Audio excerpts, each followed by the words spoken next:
God damn it, Bones. 2 seasons, 2 hype fights, and I'm just sitting here going, Bones, you're on top of the world once again. Freaking hell, this episode was incredible. Mob Psycho 100 has constantly outdone itself each week, and this episode was no different. This episode was freaking fantastic. Not just because of the animation, but because of the characters themselves.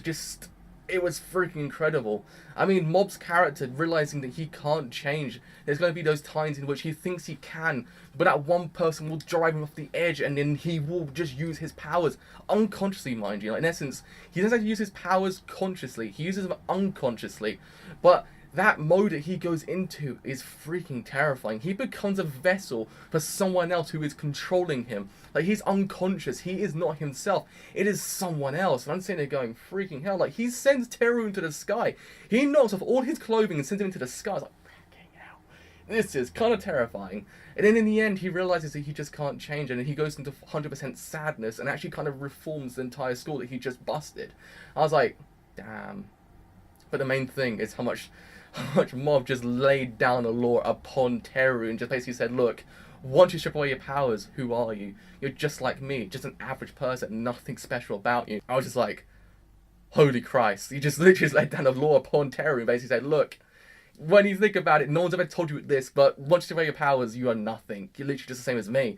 And it's true, because up to this point, he has not been told any different. His powers have really dominated his whole entire life. Because of these powers, he thinks that he's the MC of this world. He is a chosen one. Everything else should be left for everyone else who's average. It goes beyond. His powers are infinite. He doesn't need to do anything else because he is this perfect being, because of his powers. He has not been told differently. Once Mob tells him differently, he just kind of destroys him. Like, he doesn't want to understand a whole entire idea. In essence, he starts strangling him. He doesn't even use his powers. He actually just uses his bare hands against Mob. I was like, he's gone into a tense territory. Like, he's not himself anymore. He just realized that he's never been told this before. He's one of those characters who has never been told that he is nothing without his powers. Once it's actually happened, it just destroys him.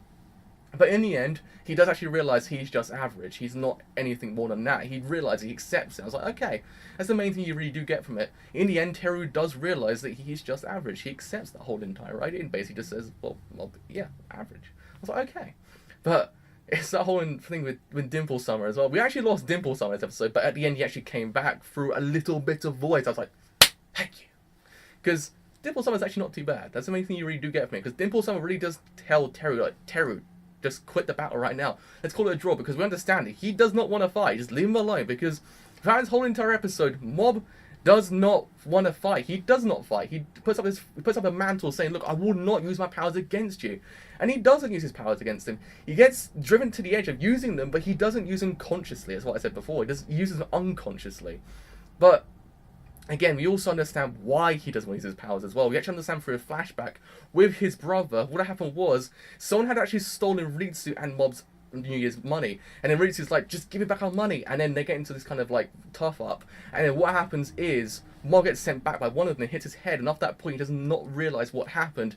But he wakes up and actually sees that he's done all this damage. But he thinks he's done all this damage. But in the end, when he actually goes back home, Mob just says to Ritsu, look, I'm sorry for what happened on that day. And he goes, what happened? And then he goes, do you not remember? He goes, oh, you didn't do anything to me. It's just one of the hooligans just did it to me. Don't worry about it. You should get over it.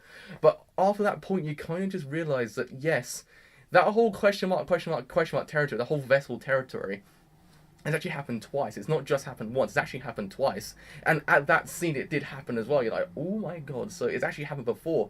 But I mean, I just don't know. That whole entire bit was just terrifying. Seeing Mob just turn into this question mark territory. And then losing Dimple Summer, but in the end coming back as well, because he just says, look, just quit the fight right now.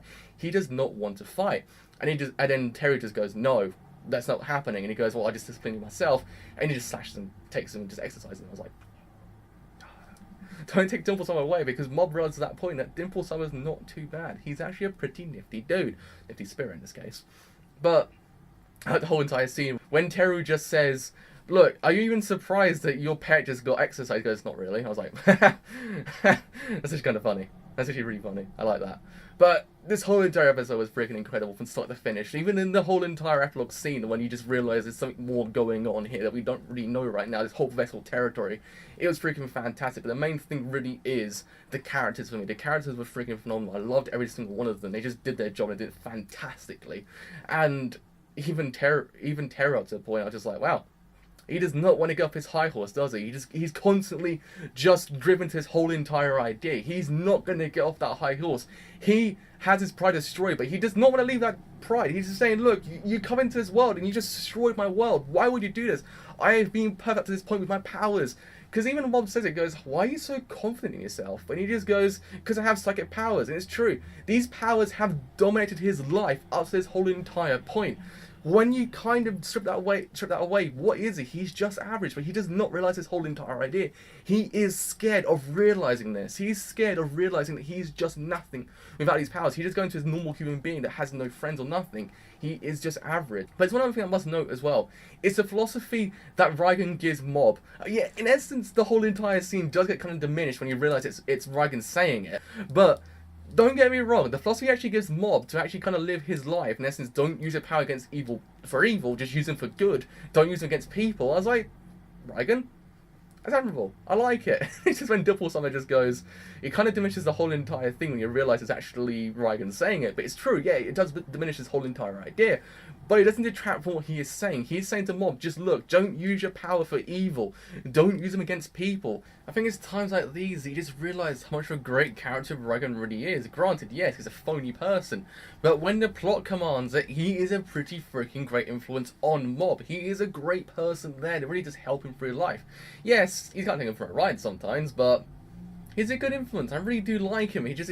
Most of the time, he's just used it for comic relief, but when he's needed, he is freaking fantastic. But really, what can I say overall about this episode? As I said before, it was phenomenal from start to finish. It's one of those episodes that really gets you hyped.